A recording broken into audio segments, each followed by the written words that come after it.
আয়াত ৪৪ ذَلِكَ مِنْ أَنْبَاءِ الْغَيْبِ نُوحِيهِ إِلَيْكَ وَمَا كُنْتَ لَدَيْهِمْ إِذْ يُلْقُونَ أَقْلَامَهُمْ أَيُّهُمْ يَكْفُلُ مَرْيَمَ وَمَا كُنْتَ لَدَيْهِمْ إِذْ يَخْتَصِمُونَ।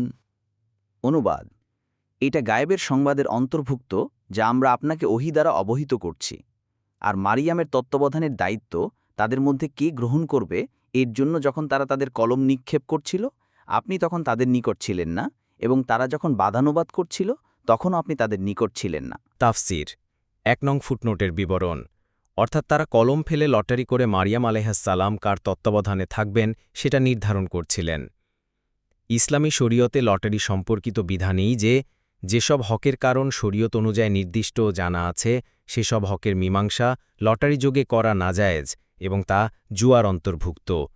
উদাহরণত শরিকানাধীন বস্তুর মীমাংসা লটারি যোগে করা এবং লটারিতে যার নাম বের হয় তাকে সম্পূর্ণ বস্তুটি দিয়ে দেয়া, অথবা কোনো শিশুর পিতৃত্বে মতবিরোধ দেখা দিলে লটারি যোগে একজনকে পিতা মনে করে নেয়া। পক্ষান্তরে যেসব হকের কারণ জনগণের রায়ের উপর ন্যস্ত সেসব হকের মীমাংসা লটারির যোগে করা জায়েজ, যথা কোন শরিককে কোন অংশ দেয়া হবে সেটা লটারির মাধ্যমে মীমাংসা করা। এক্ষেত্রে লটারির মাধ্যমে একজনকে পূর্বের অংশ অন্যজনকে পশ্চিমের অংশ দেয়া জায়েজ।